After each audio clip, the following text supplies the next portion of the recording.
Hello friends, स्वागत है आपका A1 सॉल्यूशन क्लासेस में। आज का हमारा टॉपिक है हेट्रोस्पोरी। इससे पहले जो हमने वीडियो बनाया हुआ था उसमें हेट्रोस्पोरी का जनरल इंट्रोडक्शन और कैरेक्टर वगैरह के बारे में हमने बताया था। तो आज के वीडियो में हम उसको आगे कंटिन्यू करते हुए इसके ओरिजिन के बारे में पढ़ते हैं। अगर हम ओरिजिन के पॉइंट ऑफ व्यू से हेट्रोस्पोरी को देखें तो बहुत सारे साइंटिस्ट ने इस पर्सपेक्टिव में बात करी है और इस पे जो रिसर्च किया है उस पे उन्होंने ये कंक्लूजन निकाला है कि ऐसा हो सकता है कि जो स्पोरेंजिया है उसके अंदर स्पोर्स का जब रिडक्शन होता है तो फिर इस तरीके से उसमें माइक्रोस्पोर और मेगास्पोर का फॉर्मेशन होता है। बहुत सारे हेट्रोस्पोरस स्पीशीज की स्टडी की गई है। इसमें जब डेवलपमेंट पैटर्न को देखा गया है तो हेट्रोस्पोरी कैरेक्टर का डेवलपमेंट तब हुआ है जब इसमें स्पोरेंजिया के अंदर स्पोर का रिडक्शन हो जाता है और रिडक्शन होने की वजह से जो कम स्पोर्स अब बचे हुए हैं उसको प्रॉपर न्यूट्रिशन वगैरह मिलता है, जिसकी वजह से वो साइज में बड़ा हो जाता है और जिसको प्रॉपर न्यूट्रिशन वगैरह नहीं मिल पाता है वो साइज में छोटा रह जाता है। तो इस तरीके से माइक्रोस्पोरेंजिया और मेगास्पोरेंजिया इसका फॉर्मेशन होता है। तो इस तरीके से कुछ हेट्रोस्पोरस कैरेक्टर का ओरिजिन हुआ होगा। इस पर्सपेक्टिव में कुछ एविडेंस वगैरह भी दिए गए हैं जिसको हम लोग डिटेल में देख लेते हैं और इसे हम इसके ओरिजिन के पॉइंट ऑफ व्यू से अब हम इसे पढ़ते हैं। फर्स्ट हम देखते हैं पेलियोबॉटनिकल एविडेंस। पेलियोबॉटनिकल एविडेंस में हम ये देखेंगे कि जो फॉसिल फॉर्म में हमको एविडेंस मिला है उसकी स्टडी करने पर हम क्या निष्कर्ष या फिर क्या कंक्लूजन निकाल पाए हैं हेट्रोस्पोरी के लिए।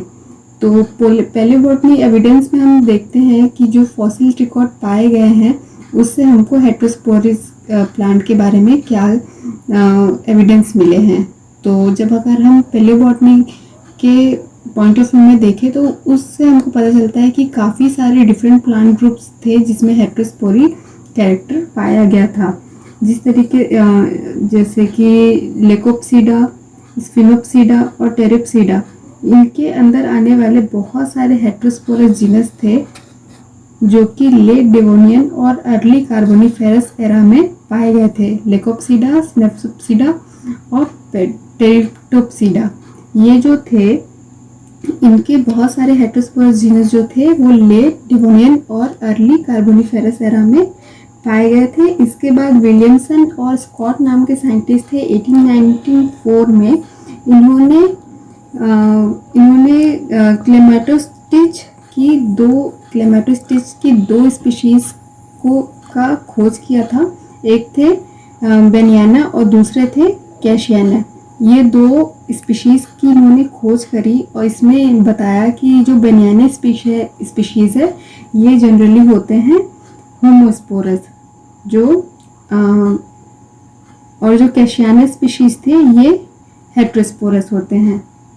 इसमें हेट्रोस्पोरा की कुछ अर्ली स्टेज की कुछ इसमें कैरेक्टर पाए जाते हैं, जबकि जो बेनियाना स्पीशीज है ये होमोस्पोरस होते थे। पर इसमें कुछ जो स्पोरेंजिया है उसके अंदर अलग अलग साइज के स्पोर्स पाए जाते थे। लेकिन जो कैशियाना थे ये एक हेट्रोस्पोरस प्लांट था जिसमें स्पोरेंजिया के अंदर माइक्रोस्पोरेंजिया और पेगास्पोरेंजिया दोनों ही अलग अलग स्पोरेंजिया के अंदर बनते थे। ठीक है। विलियमसन और स्कॉट ने क्लेमाटोस्टिचिस नाम के जो स्पीशीज है इसकी खोज की थी। इसमें दो स्पीशीज के बारे में बताया था। एक जो था ये होमोस्पोरस था, दूसरा हेट्रोस्पोरस था। हेट्रोस्पोरस में मेगा और माइक्रो दोनों स्पोरेंजिया अलग अलग स्पोरेंजियोफोर्स में पाए जाते थे, जबकि जो होमोस्पोरस स्पीशीज थी उसमें सिर्फ एक ही स्पोर्स पाए जाते थे। लेकिन कुछ जो कैरेक्टर थे वो हेट्रोस्पोरस प्लांट की तरह भी दिखते थे। इसके बाद थॉर नाम के एक साइंटिस्ट हुए थे 1906 में। इन्होंने स्फिनोलियन डाउसोनी नाम के एक स्पीशीज के बारे में बताया कि ये जनरली होमोस्पोरस होते हैं, पर इसमें जो स्पोरेंजिया के अंदर कुछ सीड्स होते हैं वो किसी भी वजह से डिग्रेड हो जाते हैं और जो बाकी बचे हुए सीड्स हैं वो साइज में बड़े हो जाते हैं, जो कि बाद में मेगास्पोरेंजिया बनाते हैं। इसी तरीके से स्टीवर नाम के भी साइंटिस्ट हुए 1969 में। इन्होंने लेपिडोकार्पन इस स्पीशीज के बारे में बताया कि इसमें टोटल 4 मेगास्पोर होते हैं जिसमें से जो 3 होते हैं वो डीजेनरेट हो जाता है और एक ही फंक्शनल होता है और ये मेगास्पोर बनाता है। तो इस तरीके से कुछ पेलियोबॉटनी एविडेंस मिले, फॉसिल फॉर्म में एविडेंस मिले, जिसके बेसिस पे हम बता सकते हैं कि जो हेट्रोस्पोरी नेचर है ये काफ़ी पहले ही पाया गया था। जो हेट्रोस्पोरी कैरेक्टर थे ये फॉसिल एरा में भी पाया गया था और इसमें जो स्पोर है इसका साइज में रिडक्शन होता है, जिसकी वजह से स्पोरेंजियम के 2 डिफरेंट साइज बनते हैं। तो ये पेलियोबॉटनी एविडेंस हुआ।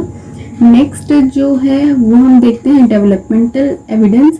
इसके अकॉर्डिंग हम डेवलपमेंट एविडेंस को हम बहुत अच्छे से सिलेजिनेला नाम की जो स्पीशीज़ है उस पर हम समझ सकते हैं बहुत ही आसानी से। इसमें हमको माइक्रो और मेगास्पोरेंजिया का जो डेवलपमेंट है उसमें हम हेट्रोस्पोरी के एविडेंस को देख सकते हैं। इसमें माइक्रो और मेगास्पोर का जब फॉर्मेशन होता है तो स्पोर सेल यानी कि स्पोरोसिस्ट बनने तक की जो सिलेजिनेला में माइक्रो और मेगास्पोर के स्पोरोसिस्ट बनने तक की जो स्टेज होती है वो सेम होती है, पर इसके बाद की जो स्टेजेस आती हैं वो उसमें चेंजेस हो जाता है। जैसे कि माइक्रोस्पोरेंजिया में जो सारे स्पोर सेल हैं उसमें मियोसिस होता है और वो काफ़ी सारे सेल्स का फॉर्मेशन करते हैं। माइक्रोस्पोरेंजिया में उसमें सारे जो सेल्स होते हैं उसमें मियोसिस होता है और काफ़ी सारे सेल्स का फॉर्मेशन करते हैं, जबकि जो मेगास्पोरेंजियम है इसमें सिर्फ एक मेगास्पोर मदर सेल जो होता है वो फंक्शनल होता है और उसमें मियोसिस होने के बाद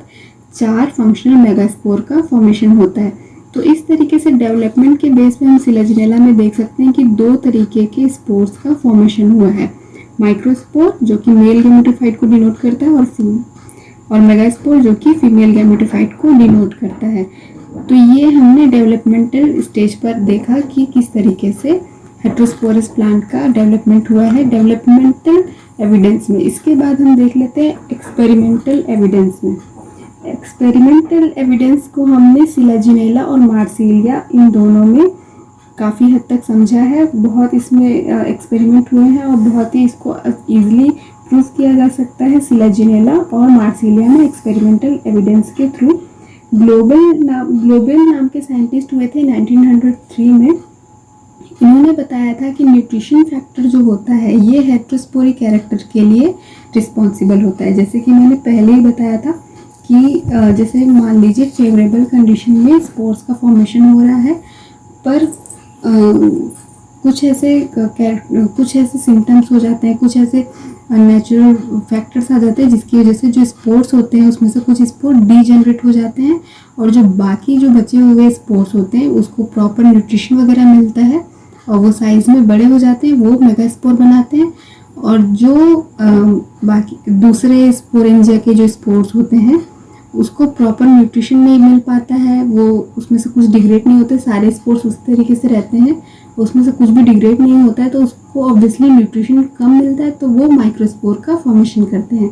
यानी कि जिसको न्यूट्रिशन ज़्यादा मिलता है वो मेगास्पोर बनाता है और जिसको न्यूट्रिशन कम मिलता है वो माइक्रोस्पोर बनाता है।